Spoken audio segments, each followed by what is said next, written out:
Alan Peter is the last person on earth who should tell human rights organizations and human rights defenders what to do in the arrest of former President Duterte.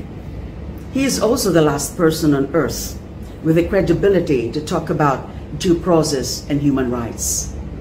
Wala kang karapatan, Alan Peter, para pangaralan kaming mga tumayo at lumaban para sa mga Pilipino sa ilalim ng rehimen ninyo ni Duterte.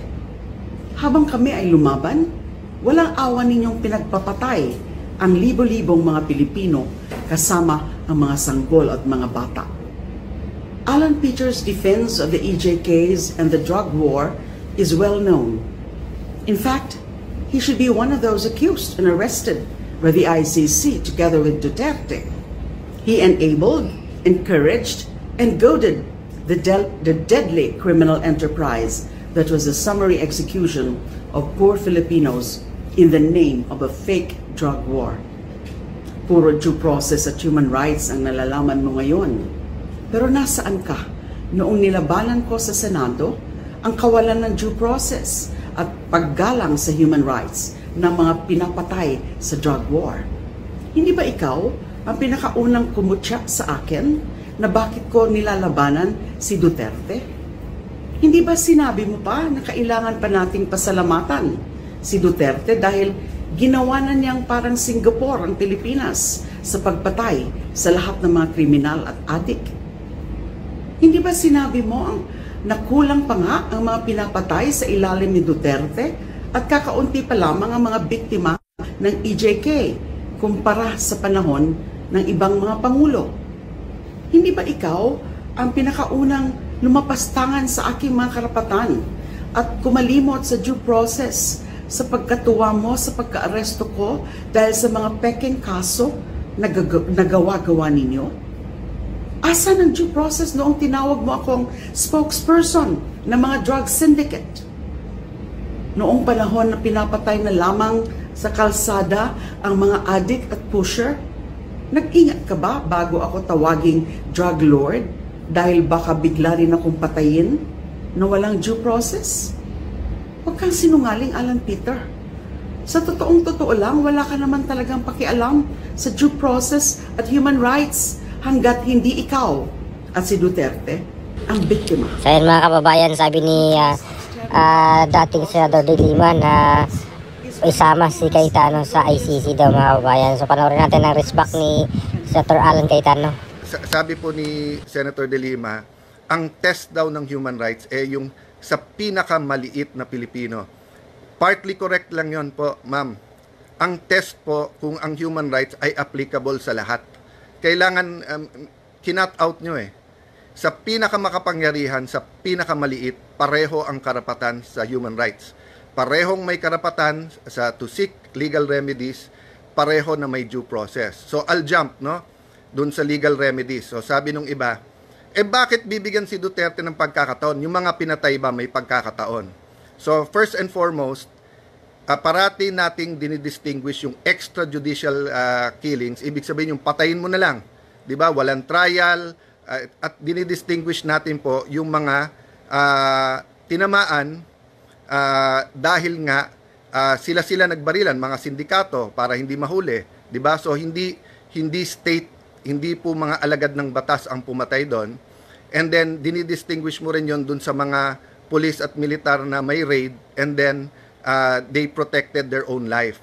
So the point is, ang ginawa ni Senator De Lima sa hearing sa Senate, I'll go through this deeper later on. Ang ginawa niya sa hearing, hindi niya sinabi sa madlang people, sa atin lahat, na during her time as Justice Secretary, iniba nila yung definition ng extrajudicial killing. Hawak namin po yung mga papeles noon. So tapos pinapalabas niya na libo-libo na ang napatay. Na hindi niya sinasabi na ang extrajudicial killing nung siya ang Justice Secretary ay mahigit 10,000. At never ko sinabing kulang ang napatay o pumatay. I mean, you're making me out to be a monster, ma'am, na hindi naman totoo. So at this point, I want to challenge yung mga famed fact checkers. Oh, yan ha. Rappler, yung mga investigative journalism. Oh, I-fact check nyo na lahat ng sinabi ni Senator De Lima kasi ang daming mali sa sinabi niya. Kailan ko sinabi na kulang pa yung patay? I always said that every life is valuable. 'Di ba? Parati natin sinasabi yung sanctity of life, no? So, ang punto po dun sa mga nagsasabi kay Duterte na, ikaw ba, binigyan mo ba sila ng due process? So, inaamin nyo na hindi nyo siya bibigyan ng due process. 'Di ba?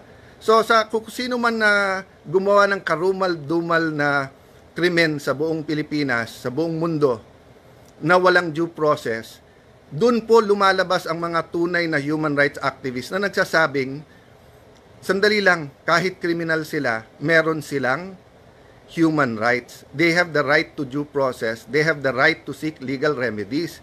Kaya nga maraming sikat na human rights activists pero mababaho sa politiko o kaya galit ang tao. Kasi nga, pinaglalaban ang karapatan when it's unpopular, di ba? But sa kanilang clique, sa kanilang grupo na it's more of political revenge rather than pure human rights, tahimik lahat nung sinakay sa eroplano at inilabas na lang. Hindi hinintay ang Supreme Court, hindi hinintay. Saan ka nakakita na i-arestuhin ka, papunta pa lang mga abogado mo, gusto ko kausapin mga abogado mo, hindi pa nila malaman yung gagawin nila, aalisin mo na, di ba? So, napakadelikado yan. Sabi ko nga kanina, paano kung lumabas dyan 10 general, papayag kayo sa PNP o sa AFP, papayag po ang palasyo. So, kailangan to pag-isipan ng mas malalim. That's why nga sabi ko, maybe an independent voice, a reasonable voice, no? I'm not blaming anyone sa nangyari here, di ba? I'm pointing to the issue na tama ba na ang isang Pilipino na hindi pa niya na-exercise yung karapatan niya sa legal remedies, wala pang due process, ay suddenly sinakay sa eroplano at inalis. Okay. Number 2, human rights. Ma'am, sabi mo, nasaan ako? Okay. Ako po, taga-Taguig. Sa Taguig po, may mga below 10 years old na rape. Kasi po, yung inampun nilang isa, naging addict sa drugs, sa shabu. Kaya ninakawan yung pamilya, ni-rape po yung sa pamilya. Dito po, may anak, pinagbabaril yung tatay. Dito po, meron pong kung ano nangyari, and you can multiply this all across the nation. And ang estimates are as low as what? 3 million, as high as 5 million na addict. Ang addict po ay biktima. Ulit-ulitin ko po yon. Tignan nyo lahat ng statements ko. Never ko sinabing patayin ang addict. Kasi ang addict ay biktima. Dapat sila ay gamutin. Dapat sila ay bigyan ng oras. At kami po ay may mga programa sa rehabilitation. Nandito po ang main rehabilitation sa Taguig. Dinala ko po yung mga reporters dito. Hindi ka sumama, ma'am. Senador ka naman, pwede mo tignan yung rehab. Pero kasi yung storya nyo, na patayin lahat ng addict ay nasa utak nyo na. So yan na naman ang storyang pinupush nyo ngayon. Kaya again, hinahamon ko yung fact changers, tignan nyo. Okay, so first, human rights. May human rights lahat ng Pilipino to be safe in the streets. May human rights po lahat po ng ating mga kababaihan na umuwi ng gabi, whether sila'y sales, whether sila'y nasa opisina, sila'y nasa mga restaurant, call center, na hindi sila bastusin. May human rights po lahat ng mga tao na sumakay po ng mga public transport na hindi sila hipuan, hindi sila hold upin. May rights po lahat ng nagwi-withdraw ng pera between 10 to 12, lalo pag sweldo at sila'y nasa call center, so gabi yung shift nila, na hindi sila nakawan. Another human rights po, OFWs. Hindi nyo po binanggit na nung panahon po nyo na Justice Secretary ay bukod sa napakahirap kumuha ng passport at never nyo tinanggal ang sindikato doon sa passports, ang nangyari po, pati po ang OFW ay hinihinga ng pera para makuha ng passport at pagkatapos sa ilan mga bansa, isang naging ehemplo yung Kuwait, sa Saudi po for example, dahil walang pondo po para dun sa legal assistance or napakahirap ilabas yung pondo, ano po nangyayari? Minsan nandun sa pulis, sa korte na magkakaroon po ng abogado. Inayos po natin yan dahil ang bawat OFW, tinatawag nating hero, pero wala naman palang legal assistance fund na sapat at wala rin palang pondo na aid. Ginawa po ni President Duterte during my time as secretary, that was increased, kaya umabot ng if i-total mo yung pondo 1.3B. So let me know how you can say na wala kaming pakialam sa human rights when everything we did was for people's human rights, di ba? So, I understand, hindi dapat may EJK. Magkakampi tayo doon. But you refuse to see that because sa mind mo, Duterte lang ang demonyo. So, yun nga ang problema, di ba? So, on one hand, you have a Philippines that is nearing a narco state where the streets are not safe, when all kinds of corruption, tanimbala, kung ano-ano nangyayari, and you did not want to deal with that. So, let me address that point also. Di ba kayo ang chairman ng Commission on Human Rights nung last year ba o last 2 years ni President Arroyo? At inimbestigahan nyo po si Mayor Duterte. Wala kayong naging conclusion, wala kayong final na kaso, di ba? Or kung meron, did it prosper? Oh, tapos sabi mo kasi powerful, kasi kaibigan nga niya ang dating Pangulo na nag-appoint din naman sa iyo. Pero in the next administration, nakapagpakulong nga kayo ng senador, di ba? Kung sino-sinong nilabanan nyo at sabi nyo nga na kaya nyo. Eh, ikaw ang Secretary of Justice. Bakit hindi mo kinasuhan si Mayor Duterte noon? Hinintay mo maging presidente, tapos nag-launch kayo ng investigasyon. Nung nabuko ko na medyo may problema sa mga witnesses, may inconsistencies, anong ginawa mo nung chairman ka at pinatayan ako ng mic? Di ba? Inareglo mo, imbis na magalit ka, dahil karapatan ko naman magsalita. Never naman sa Senado na nagkapatayan ng mic, dun time mo lang, di ba? So kung guilty ako ng patayan ng mic, pero ako ang biktima, hindi po ako ang gumawa nun. So then we go to fact checking, di ba? Marami kang sinabi sa iyo na kasinungalingan, yung sinabi mo, sabi namin kulang pa ang patayan, etc. No? That's the language of the president. I never excuse that. I made known kapag closed doors and in some areas that's the language the criminals know, but I do not agree with that, especially sa women, etc. However, we do have situations where the criminals understand that, di ba? So, ang punto po doon ay ang ebidensya ay yung safety sa kalye natin without excusing any violations of the law. That's why in the cabinet and even in the small groups in the security cluster, basta't may murder, basta't may mali na ginawa ang pulis, ang sabi nating kasuhan. Ang proprotektahan lang po yung mga legitimate na operations. So I will not elaborate there now. I have a couple of appointments at napakarami yung sinabi, but maybe a challenge. So sabi sa di ba, sa ICC, dun muna kayo sa sa country. So kasuhan mo ko. 'Di ba? Sabi mo sana isama na lahat 'yan. Sama na 'yan si Cayetano sa ICC kasi gusto niyo mawala kami kasi may political agenda kayo, 'di ba? May political agenda kayo nangarap na kayo mananalo presidente nyo, mananalo si Vice President Lenny, mananalo ka senador, then ikaw susunod na Vice President or kung ano man yung mga pangarap nyo. Pero hindi nyo matanggap that people choose 'di ba? I don't always agree with who people choose. But I respect the people's choice. That's the democracy, di ba? Nakatikim din ako ng talo, nakatikim ako ng panalo, nakatikim ako ng dala ako ng ilan mga grupo, nakatikim ako ng hindi ako dala. Nagpapasalamat ako parati kasi choice nila yon. But kayo, napaka-frustrated nyo kapag hindi kayo nananalo o hindi nyo nakukuha ang basbas o ang tiwala ng tao. Kaya gusto nyo, ikulong na lang lahat ng kalaban nyo, di ba? Pati yung sinasabi mo, happy ako nung kinulong ka. You know, magkaibigan tayong personal di ba? You know in your heart, I always hate the sin but never the sinner. I never prayed, I never smiled, I never was happy na sa nangyari sa inyo. And nor did I pray for it. You know that in your heart, but still yung anger ang pinauuna mo ngayon. So let me finish or conclude by saying this. There's so much confusion.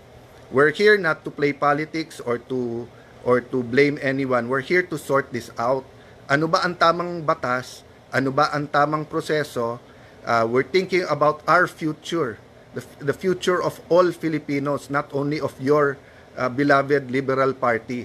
Ang pinag-uusapan natin dito, lahat ng Pilipino kasama mga OFWs. So I continue to pray that there will be breakthroughs, maybe even winning the jurisdiction issue sa ICC.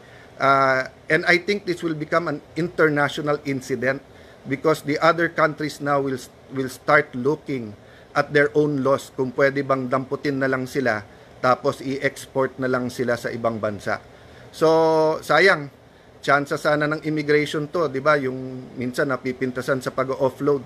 Sana in-offload nyo na ang dating Pangulo, di ba? Para nga hinintay man lang ang Supreme Court. For all we know, baka manalo pa kayo sa Supreme Court, but at least, nabigyan nyo ng due process at nabigyan nyo po ng opportunity sa kanyang legal remedies. Former Secretary, former Chairman ng CHR, former Senator De Lima, a person who told the truth pero ngayon panay kasinungalingan, kasuhan mo na ako dito para may venue ako na isa-isahin yung mga kasinungalingan mo at na mga kasama.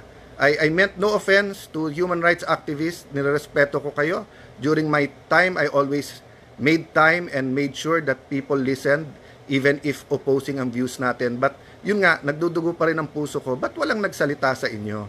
Sa kagustuhan nyo na madala dun si Duterte na ma-detain siya, ma-face niya, dininay nyo yung due process at saka yung opportunity niya to seek legal remedies. And I don't think that should happen to any Filipino. So yun po mga kababayan, no, ang sagutan nila De Lima at ni Senator Alan Cayetano na gustong ipakulong din sa ICC itong si Senator Alan ni De Lima. At bulta naman ni Alan Cayetano mga kababayan ay ginagawa ito ni De Lima para daw wala na silang kalaban sa politika kasi para sa kanilang mga ambisyon, no, matanggal na yung mga kalaban nila at sure ball na silang manalo sa mga eleksyon. Yun po yung pahayag ni Senator Alan Cayetano mga kabayan kasi nagsalita itong si De Lima matapos nga po nagsalita itong si Alan Cayetano na walang due process ang ginawa or walang due process yung pagkadakip kay former President Duterte kasi kahit man lang pa-hospital at sana ng TRO nila sa Supreme Court ay hindi naman po nila hinintay kaya nilipad na lang agad nila papuntang Netherlands. Tapos itong si De Lima ay nagsalita na walang karapatan daw itong si Cayetano na magsalita about human rights, mga due process. Kaya sabi ni Senator Alan mga kababayan na kasuhan na lang daw siya ni De Lima para magkaalaman na, no, para magdabasan sila ng mga ebidensya. Ayan, so ano pong opinion nyo mga kababayan dito po sa bangayan ni De Lima at ni Alan Cayetano? Please comment down below dito sa comment section. Maraming salamat. God bless po sa ating lahat.